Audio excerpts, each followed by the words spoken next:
Hey everybody, it's me Gabby and I'm back with another video. If you don't know who I am, I'm Gabby and welcome to my channel. I have vitiligo and I share a lot about it on here. Today I decided to film a video based on stuff that I go through, stuff that I particularly struggle with because I have vitiligo. And if you have vitiligo, you might be familiar with some of these because you might experience them yourself. So I thought I would come on here and actually let everyone know some of my struggles because it's been a little tough lately. That's part of the reason why I have trouble posting sometimes, because when I struggle with something, I tend to retreat within myself, and I don't know if it's like compartmentalizing or denial, or I don't know what it is, or if I just prefer to process it on my own. But either way, I don't tend to share it because I tend to keep it buried deep inside, and I don't think that's healthy. So maybe I will start doing this when I share what I'm going through. That way I can actually get over it. So see, these will be the top 5 things that I struggle with vitiligo and how I get over it. Also, the reason that I'm sharing this is because there's a lot of videos where people try to be positive, and you know, they are positive and they want to encourage others to feel better about themselves.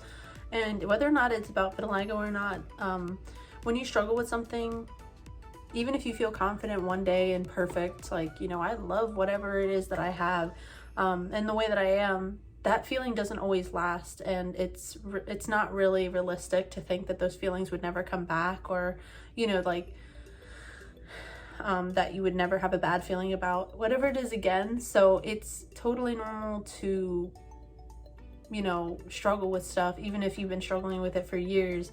I've had vitiligo since I was like widespread vitiligo since I was like 10, and I'm 24 now. So, and I've had it for forever. So I guess I could say I'm a veteran, but it takes such a long time to get used to it, and I'm still not over it. So let's go ahead and get into my 5 things. So the first thing that I have is like body image. The way that I see myself in the mirror is not the way that everybody else sees me. The way that people might see me is definitely not how I see myself, and it kind of like, whenever I look in the mirror, I feel like it's distorted almost. Like, it's hard to explain, you know. It's just. Number 2 is comparison. I struggle really bad with comparison. I probably should have put that first, but comparison is a really big battle that I've always had in my life. So if I am doing something good, I always feel like someone is going to be doing it better. And I think it comes down to the fact that somewhere deep down, I think that people with one skin color, like, you know, regular skin, are better than me. And I don't know at what point I adopted that like into my mindset, but it kind of stuck, and I am trying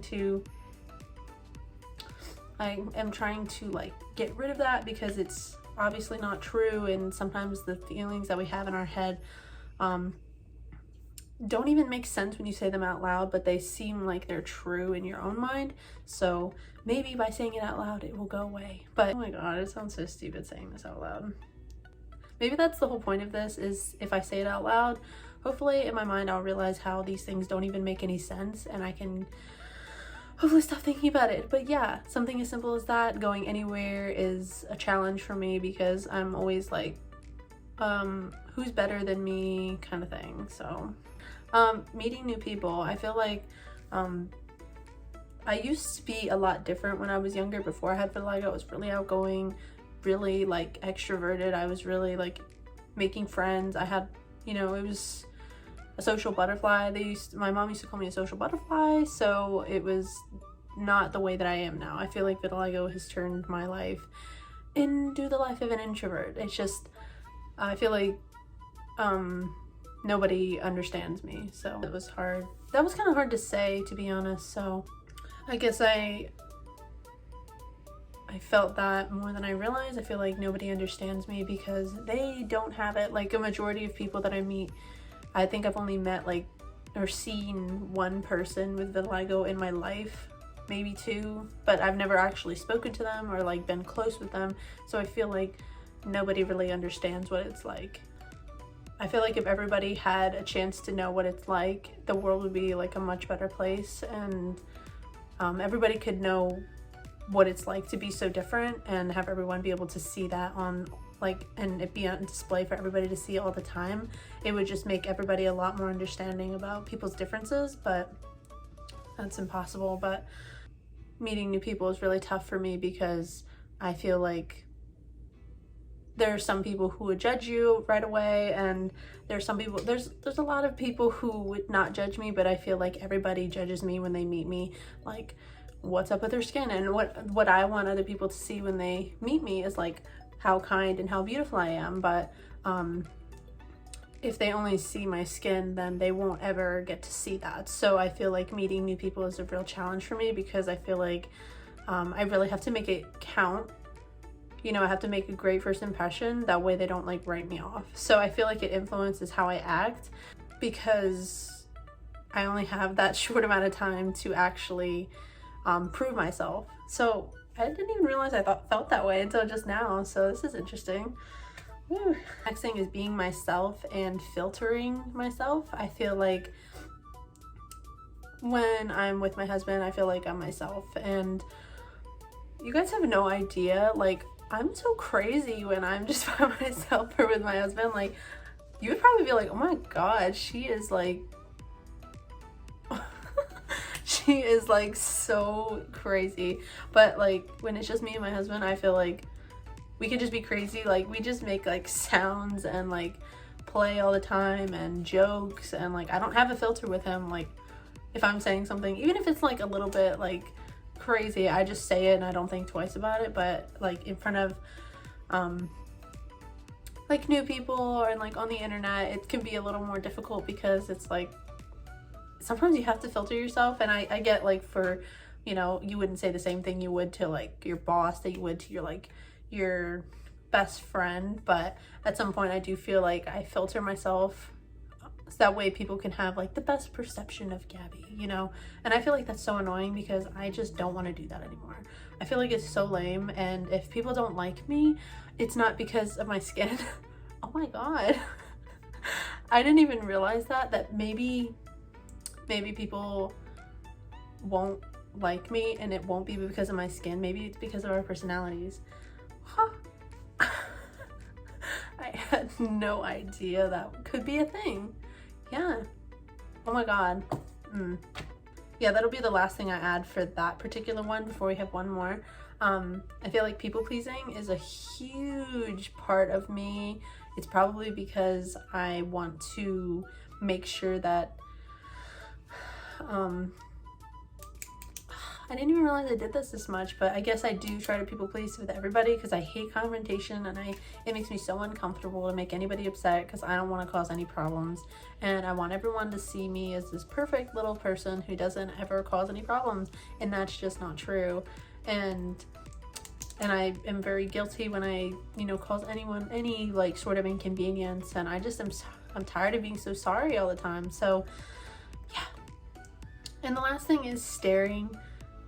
People staring at me doesn't always bother me, but you know, there are those people that do tend to stare, you know, at things that are different, things and people that are different. So it can be a little annoying when you're just trying to go into the store for like just regular things, and people are just like, eyes are all glued to me. It's just annoying, like, because also the thing with the staring is I don't know if they're staring at me because they think of things unrelated to vitiligo. I don't know what they're looking at. I just always assume it is, and yeah, that's kind of just annoying, you know. To be honest, how I get over all of these things is probably just easier said than done, and it's just literally just working through it as it comes up. I might have had vitiligo since I was 10, but I haven't been like out. I felt like I was closeted up until I was 18 or 19, I think. I think it's only been like 5 years that I've been like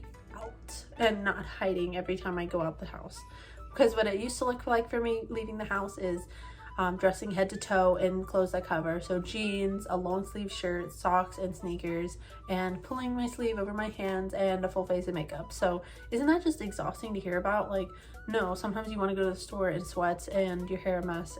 the way that I really just handle these things is just as they come, and just to realize that the biggest thing is to just give yourself a break, and these things will not all come at once and they won't all go at once either.